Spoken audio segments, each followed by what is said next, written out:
என்ன நண்பர்களே, மகாநதி சீரியலில் இன்று யாரும் சற்றும் எதிர்பார்க்காத ஒரு மாபெரும் அதிர்ச்சிகரமான திருப்புமுனை நடந்திருக்கிறது. பார்த்தீர்களா? காவேரியின் வாழ்க்கையில் இப்படி ஒரு கொடுமையான சோகம் நடக்கும் என்று யாருமே கனவில் கூட நினைத்து பார்த்திருக்க மாட்டார்கள். கடந்த 5 வருடங்களாக காவேரி தன்னுடைய கடந்த காலத்தை எல்லாம் முழுமையாக மறந்துவிட்டு தன்னுடைய சொந்த இரத்தமான தன் குழந்தையை கூட அடையாளம் தெரியாமல் ஒரு அந்நியரைப் போல வாழ்ந்து வந்திருக்கிறாள் என்ற மிகப்பெரிய உண்மை இன்று உடைந்து சுக்குநூறாகி இருக்கிறது.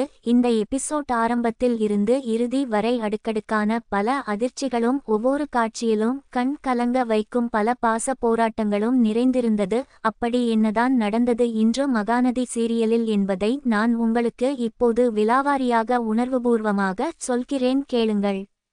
ஆரம்பத்தில் மிகவும் கோலாகலமாக ஒரு குடும்ப விழா நடந்து கொண்டு இருக்கிறது. பார்ப்பதற்கு அது ஒரு நலங்கு வைக்கும் விழா போல மிகவும் பிரம்மாண்டமாக இருக்கிறது. நம்முடைய காவேரியும் விஜயும் மிகவும் அழகாக அலங்காரம் செய்து கொண்டு ஜோடியாக சந்தோஷமாக அமர்ந்து இருக்கிறார்கள். குடும்பத்தில் உள்ள அனைவரும், அதாவது நர்மதா, யமுனா, பசுபதி மற்றும் ராகினி என அத்தனை பேரும் அங்கே கூடி நின்று அவர்கள் இருவருக்கும் சந்தோஷமாக நலங்கு வைத்து மகிழ்கிறார்கள். அந்த இடத்தில் ஒரு சிறிய அழகிய பெண் குழந்தையும் அவர்கள் கூடவே விளையாடி கொண்டு இருக்கிறது. எல்லோர் முகத்திலும் ஒரு எல்லையில்லாத மகிழ்ச்சி காணப்படுகிறது. காவேரியின் முகத்தில் அப்படி ஒரு பிரகாசம். விஜய் மிகவும் சந்தோஷமாக காவேரியை பார்த்து சிரிக்கிறான். குடும்பமே ஒன்று கூடி ஒரு சுப நிகழ்ச்சியை கொண்டாடும் இந்த காட்சி பார்ப்பதற்கே மிகவும் அழகாக இருக்கிறது.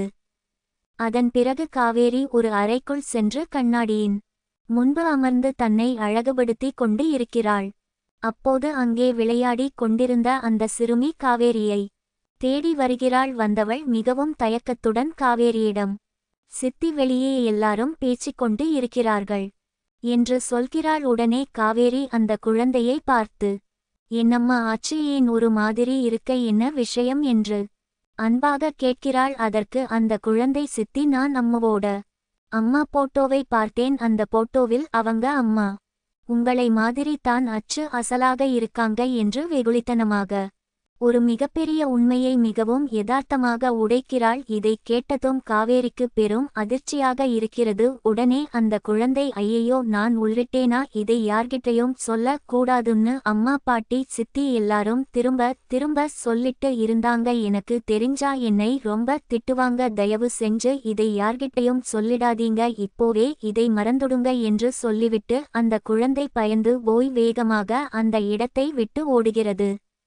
அந்த குழந்தை சொல்லிவிட்டு போன வார்த்தைகளை கேட்டு காவேரிக்கு தலை சுற்றுவது போல் ஆகிறது. அவளுக்குள் ஏதோ ஒரு பழைய ஞாபகம் லேசாக எட்டி பார்க்கிறது. கண்ணாடியை பார்த்தபடி அவள் அப்படியே உறைந்து போய் நிற்கிறாள். அப்போது அவளுடைய மனதிற்குள் கடந்த காலத்தின் நினைவுகள் ஒரு மிகப்பெரிய சூறாவளி போல வந்து செல்கிறது. காவேரியும் விஜயும் எவ்வளவு ஆழமாக ஒருவரை ஒருவர் காதலித்தார்கள். அவர்கள் எப்படி கோவிலில் வைத்து குடும்பத்திற்கு தெரியாமல் அவசரமாக திருமணம் செய்து கொண்டார்கள். அதன் பிறகு காவேரி கர்ப்பமாக இருந்தது. அவளுக்கு மிக விமர்சையாக வளைகாப்பு நடந்தது. மருத்துவமனையில் அவளுக்கு ஸ்கேன் செய்து பார்த்தது என அத்தனை அழகான காதல் மற்றும் உணர்வுபூர்வமான குடும்ப நினைவுகளும் அடுத்தடுத்து அவளுக்குள் வந்து செல்கிறது. அந்த சந்தோஷமான நினைவுகளுக்கு நடுவே ஒரு மிகப்பெரிய கோர விபத்து நடந்த காட்சியும் அவளுக்கு ஞாபகம் வருகிறது. மழையில் காரில் சென்று கொண்டு இருக்கும் போது திடீரென்று வண்டி கட்டுப்பாட்டை இழந்து விபத்துக்குள்ளாகி காவேரி ரோட்டில் தூக்கி வீசப்படுகிறாள். இந்த கொடூரமான விபத்தை நினைத்து பார்த்ததும் காவேரிக்கு மூச்சு முட்டுகிறது. பழைய ஞாபகங்கள் அனைத்தும் மொத்தமாக அவளை ஒரே நேரத்தில் தாக்க காவேரி நிலைதடுமாறி தள்ளாடியபடி அந்த அறையை விட்டு வெளியே வருகிறாள். ஹாலில் நர்மதா, யமுனா, பசுபதி, ராகினி என அனைவரும் சந்தோஷமாக பேசிக்கொண்டு இருக்கும் போது காவேரி திடீரென்று மயக்கம் அடைந்து அப்படியே சுருண்டு கீழே விழுகிறாள். இதை பார்த்து குடும்பமே பதறி போகிறது. விஜய் வேகமாக ஓடி வந்து காவேரியை தாங்கி பிடிக்கிறான். பசுபதி, நர்மதா, யமுனா மற்றும் ராகினி என அனைவரும் பயத்தில் உறைந்து போகிறார்கள். எப்போதுமே தைரியமாக பேசும் நர்மதா இன்று தன் அக்காவின் நிலைமையை பார்த்து மிகவும் பயந்து போகிறாள். யமுனாவோ மிகவும் சென்சிட்டிவ் ஆன பெண் என்பதால் கண்ணீர் விடத் தொடங்கி விடுகிறாள். குடும்ப கௌரவம் என்று கண்டிப்புடன் இருக்கும் பசுபதியின் முகத்தில் அப்படி ஒரு கவலை. காவேரி, என்னாச்சு உனக்கு என்று அனைவரும் கதறுகிறார்கள். விஜய் பதற்றத்தில் அவளுக்கு தண்ணீர் தெளித்து எழுப்ப முயற்சிக்கிறான். சிறிது நேரம் கழித்து காவேரி மெதுவாக கண் விழிக்கிறாள். எழுந்த உடனேயே அவள் தன்னுடைய வயிற்றை தான் தடவி பார்க்கிறாள்.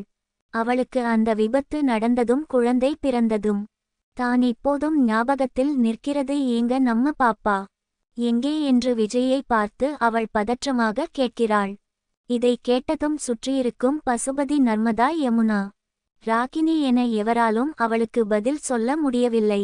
பசுபதிக்கு கண்களில் இருந்து கண்ணீர் வழிகிறது. நர்மதாவும் யமுனாவும் அழுது கொண்டே நிற்கிறார்கள். காவேரி திரும்பவும், ஏங்க நான் மருத்துவமனையில் இருந்தேனே, நம்ம குழந்தை எங்கே என்று துடிதுடித்து கேட்கிறாள். விஜய் மிகவும் உடைந்து போய் காவேரியின் கைகளை பிடித்து கொண்டு உண்மையை சொல்கிறான்.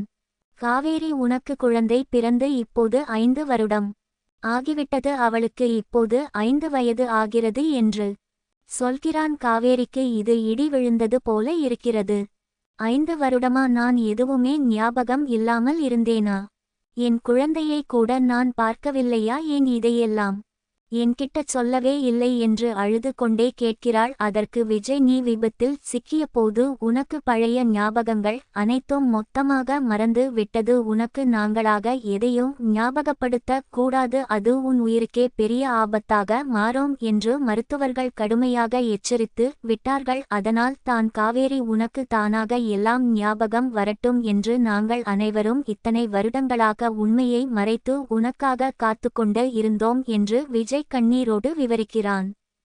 இதை கேட்டு காவேரி கதறி அழுகிறாள். இத்தனை நாளா என் பொண்ணு என் கூடவே இருந்தும் அவளை நான் என் பொண்ணுன்னு அடையாளம் கண்டுக்கலையே என்று துடிக்கிறாள். அப்போது அங்கே இருக்கும் அந்த சிறிய குழந்தை ஓடி வந்து காவேரியை பார்த்து அம்மா என்று ஆசையாக கூப்பிடுகிறது. இத்தனை நாட்களாக சித்தி என்று கூப்பிட்ட குழந்தை இப்போது முதல் முறையாக அம்மா என்று அழைப்பதை கேட்டு காவேரிக்கு மீண்டும் உயிர் திரும்பி வந்தது போல இருக்கிறது. அந்த குழந்தை அழுது கொண்டே, எனக்கு முன்னாடியே தெரியும் நீங்க தான் என் அம்மான்னு, ஆனா எல்லாரும் உங்க கிட்ட சொல்ல கூடாதுன்னு சொன்னாங்க, என்னை மன்னிச்சிடுங்க அம்மா, உங்களை நான் இத்தனை நாளா காவேரி சித்தின்னு கூப்பிட்டதுக்கு என்னை மன்னிச்சிடுங்க, எனக்கு என் அம்மா வேணும், இனிமேல் நான் உங்களை அம்மானு தான் கூப்பிடுவேன் என்று சொல்லி காவேரியை இறுக்கமாக கட்டிக் கொள்கிறது. காவேரியும் தன்னுடைய மகளை வாரி அணைத்து உச்சி முகர்ந்து கதறி அழுகிறாள். இத்தனை வருட பாசமும் அந்த ஒரு நொடியில் இருவருக்கும் இடையே கண்ணீராக மாறுகிறது. சுற்றியிருக்கும் பசுபதி, நர்மதா, யமுனா மற்றும் விஜய் என அனைவரும் இந்த உணர்வுபூர்வமான பாச போராட்டத்தை பார்த்து கண்ணீர் சிந்துகிறார்கள். ராகினி கூட இந்த இடத்தில் அமைதியாக அனைத்தையும் பார்த்து கொண்டு இருக்கிறாள்.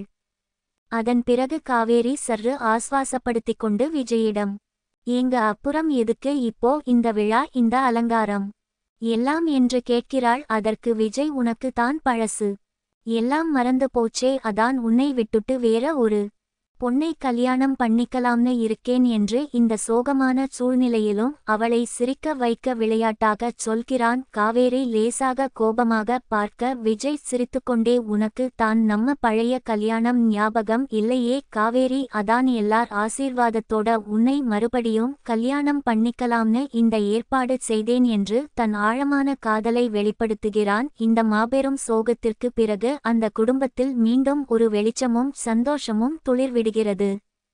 எபிசோடின் இறுதியில் குடும்பத்தில் உள்ள அனைவர் முன்னிலையிலும் பசுபதியின் ஆசீர்வாதத்துடனும் நர்மதா, யமுனா, ராகினி ஆகியோரின் மகிழ்ச்சியுடனும் காவேரி மற்றும் விஜய்க்கு மீண்டும் மிக விமர்சையாக திருமணம் நடக்கிறது. யாகம், வளர்த்து மந்திரங்கள் ஓத விஜய் காவேரியின் கழுத்தில் தாலி கட்டுகிறான். அருகில் அவர்கள் இருவரின் மகளும் மிகவும் சந்தோஷமாக அமர்ந்து இருக்கிறாள். நர்மதா, யமுனா மற்றும் குடும்பத்தினர் அனைவரும் அட்சதை தூவி மணமக்களை மனதார வாழ்த்துகிறார்கள். திருமணம் முடிந்ததும் அனைவரும் சேர்ந்து குடும்பமாக நின்று செல்பி எடுத்து கொள்கிறார்கள். காவேரியின் முகத்தில் இப்போது 5 வருட வலிகளும் நீங்கி ஒரு முழுமையான சந்தோஷம் வந்துவிட்டது. இப்படியாக இன்று மகாநதி சீரியல் எபிசோட் ஒரு அழகான சுப முடிவோடு நிறைவடைந்து இருக்கிறது. நாளைக்கு என்ன நடக்கும் என்பதற்கான சில விறுவிறுப்பான கணிப்புகளை இப்போது பார்ப்போம். முதலாவதாக, காவேரிக்கு பழைய ஞாபகங்கள் அனைத்தும் முழுமையாக வந்துவிட்டதால் அந்த விபத்து எப்படி நடந்தது, அதற்கு உண்மையான காரணம் யார் என்ற ரகசியமும் அவளுக்கு தெரிய வருமா, இதனால் குடும்பத்தில் பெரிய புயல் வெடிக்குமா என்பது மிகப்பெரிய எதிர்பார்ப்பாக இருக்கிறது.